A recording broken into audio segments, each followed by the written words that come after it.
Today at Speedy's Garage, I'm going to show you how to go from this to this in less than 5 minutes.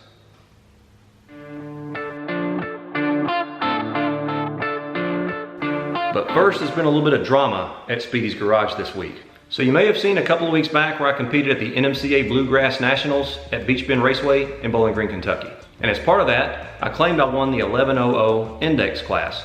However, Jenny from Michigan, who was my closest competitor, and her friends and Rob, her husband, reached out to me to kind of give me a heads up that that's not how the actual class works. The way the classes are broken down, or the winners are broken down, is you have an overall class winner, which is the fastest average. That went to the Dodge Demon.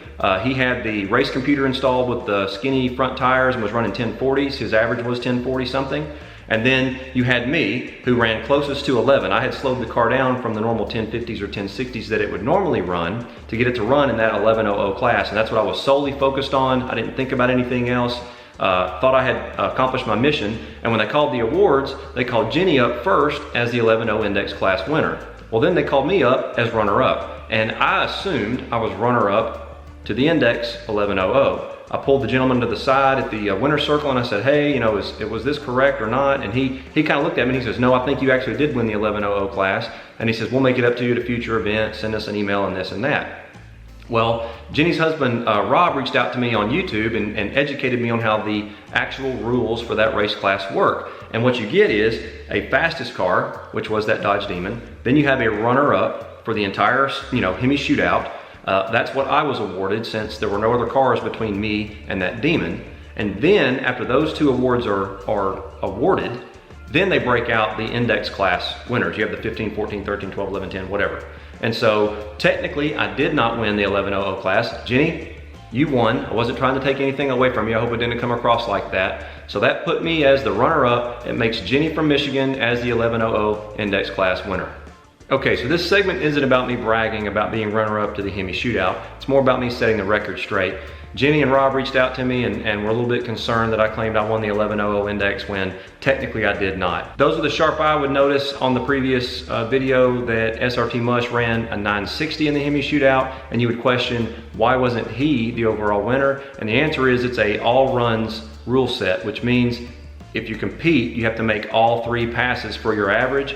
SRT Mush got hung up in a TV program that happened to be filming on site that day, and so he only made 1 run in the actual Hemi shootout, so quite frankly, they disqualified him.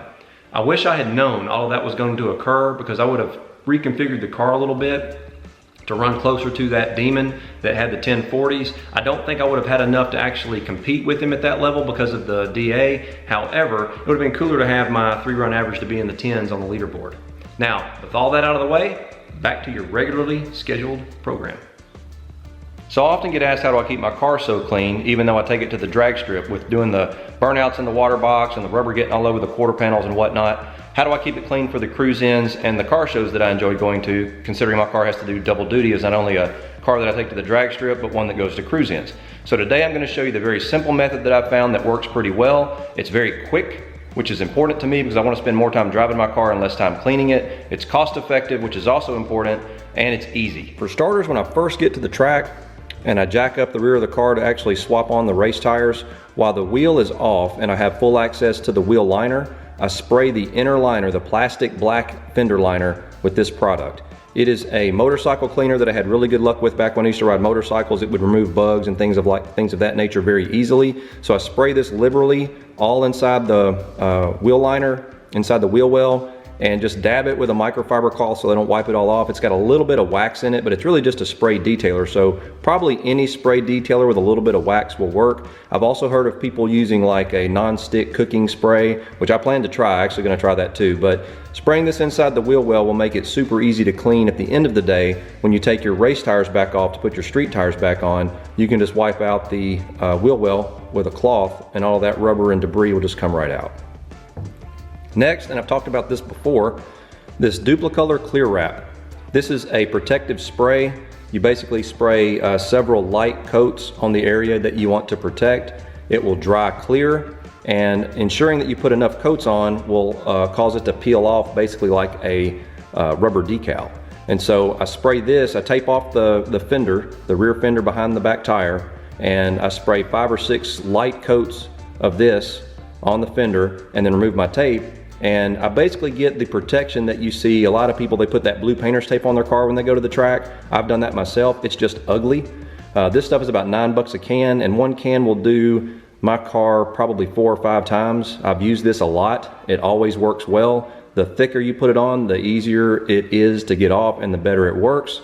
So I spray this behind the rear tires for easy cleanup.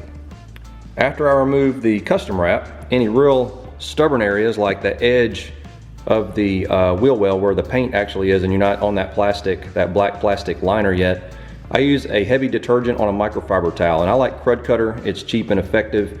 A little bit goes a long way. I just spray it on the microfiber towel, and then that'll scrub off any of that black residue. And what I consider the most important part is this product. The guy that came in and did my clear bra, or clear protective film, I guess is the proper term for it, as well as my ceramic coating, recommended this X2O product.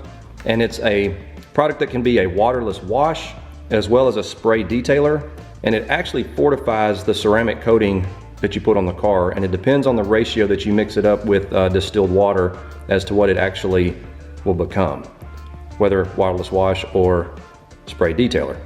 So I marked off a inexpensive pump sprayer, mixed it with distilled water, and I've got it set up as a pretty heavy concentrate spray detailer. And once I'm finished getting everything cleaned up, I will clean down the fenders with this to not only enhance the ceramic coating that's already on the car, but to make them easy to clean. And this fender does have that clear spray on it. You can see where I peeled the tape a little bit late. You can see where it left a little bit of a mark, but if you got photographers at the track taking pictures of your car while you're drag racing, that will never show up. If I had peeled the tape off right on time, I wouldn't have had that line there to begin with, and you would have to hunt for where the product starts. And you can kind of see how it's going to go there. So now we're going to get started cleaning it up, and I'm going to show you how all that will come off in less than 5 minutes. Okay, I've laid down a little bit of newspaper because I don't want all these little rubber shavings to get in my shop. And this car has been ceramic coated, as I mentioned. If you haven't done that to your vehicle, I highly recommend it. I literally have had to wash this car about half as much as I would have before the ceramic coating, and it makes things super easy to get off. For example, the ceramic is actually on that black piece of plastic trim right there. And the clear spray that I showed you doesn't really work too well on that type of material. So because it's ceramic coated, it just wipes off, literally.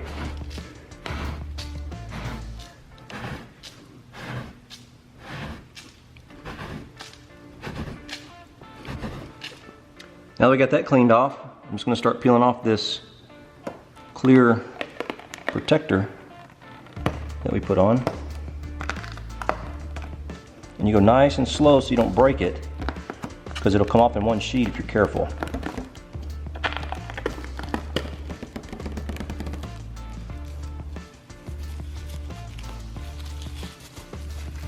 Like I said, this was about 5 coats, and that was about perfect. You put it on too thin, it won't come off in a sheet, and you have to get a pressure washer or scrub on it. So if you put it on thick enough, there you go. And for those stubborn spots, kind of on this edge right here, I use the Crud Cutter, and I just spray it on a corner of a microfiber towel, and it can be kind of a dirty one, it doesn't matter. And then scrub it off. And make sure to hit that edge right there on the fender liner too. Likes to collect. That's it. For any little stubborn areas like this one that kind of missed my plastic, I just kind of come and, like I said, the ceramic coating makes a huge difference, but using that plastic spray or that protectant spray will still help your car, even if you're not ceramic coated. But I still, again, highly recommend it, because you can see how that rubber just literally wipes right off the car. Now do it gently. Now we'll use our X2O on there and we're done. Put this on liberally and just gently wipe the car down.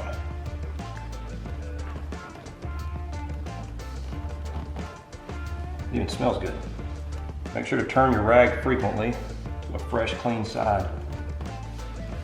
And that's it. Less than 5 minutes.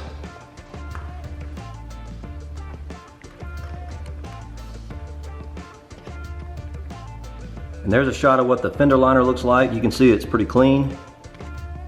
and I cleaned it right as we were leaving the track before I put the tires back on. And that's how much rubber material came off the fender.